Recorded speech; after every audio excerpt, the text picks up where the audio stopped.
Doc on the Run. We help injured runners run. What is the difference between the doctor's job and the runner's job when you have an overtraining injury? Well, that's what we're talking about today on the Doc on the Run podcast. Now, every time a runner calls me who signs up for a consultation and they want a second opinion, they've already seen a doctor and they're often very frustrated. They're very frustrated because they were in a boot for a long time and it didn't help, or they were told to not run for months and it didn't help. They've done something that the doctor did but didn't give them the result they want.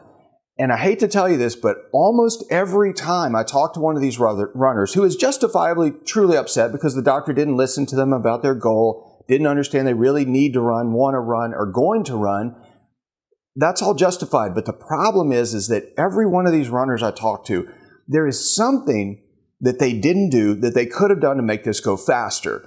And a lot of that comes down to communication between you and the doctor, and it's really critical that you understand this. Now, I have several consultations this morning, and I'm actually recording this episode between two of these consultations. In the one that I just had, there was a runner who starts telling me the story, and I said, wait, back up. I need to know this. And then wait, I need to back up, clarify this. You can't go in and in 5 minutes give the doctor all the detail that they need. And the doctor, truthfully, is not going to take more than 5 or 10 minutes in most settings to listen to your story. But I do an hour with everybody when I do these consultations because I have to ask you the things that you're not naturally going to tell your doctor. So if you already have a doctor, I think this episode is really going to help you. The first thing you have to remember, the doctor has really two jobs: diagnose and treat your condition. So they're trying to figure out if you have pain in the ball of the foot, does that mean that you have a stress fracture? Does it mean you have a neuroma? Does it mean you have a plantar plate sprain? Does it mean you have osteochondritis or capsulitis or one of these common conditions? That's what they're doing. Number one, they're trying to figure out what do they think the condition is. As soon as they know that, they want to give you a treatment for that condition. That's it, period. End of story. This is what's wrong. This is the plan that I use for this condition for everybody. That is your plan. Go away, pay your copay on the way out, make an appointment for 4 weeks or 6 weeks or whatever. Now, this comes to your job. Your job is to stop that process and get the doctor to focus on your goal, number one. The most important thing is the doctor understands your goal.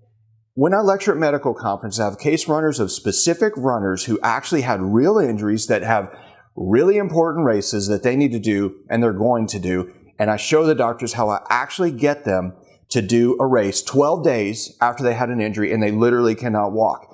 I show them how I did that. I'm like, I give a history on the patient. I say, this is the patient. This is what she did. This is how much pain she had. This is what she's done in the last few days. She comes into your office. She's wearing a fracture walking boot, cannot walk, and she wants to run the Tokyo Marathon in 12 days. What is your number one most important question? They usually will ask, do you have any bruising? Do you have any swelling? Did you get an MRI? Did you get an x-ray? Those kind of things.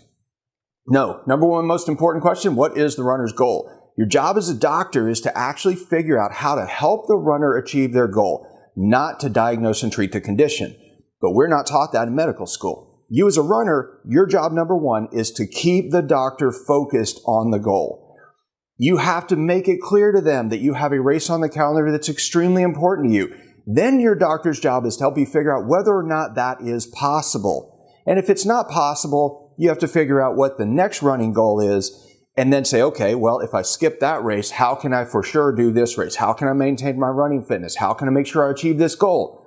Because telling you to stop running is not going to help you achieve any running goal at all.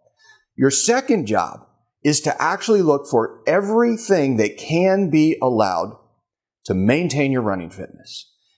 That is not something the doctor is going to think about unless you make her think about it. You have to say, look, I'm a runner. I'm going to run. I am not going to sit around for 9 months or a year or 6 months or even 6 weeks without exercising at all. What are the things I can do to maintain my running fitness that will not apply stress or strain to this one little piece of tissue that's injured while I maintain my running fitness? If you do that, almost every doctor will stop and listen to you, they will help you, and they will help you achieve your goals. But they cannot do that if it's not on their radar. Your job is to keep those things on the doctor's radar. Now, if you enjoyed this episode and you know a runner who's injured and needs to hear it, please send it to them. Please like, please subscribe, and I'll see you in the next training. Doc on the Run. We help injured runners run.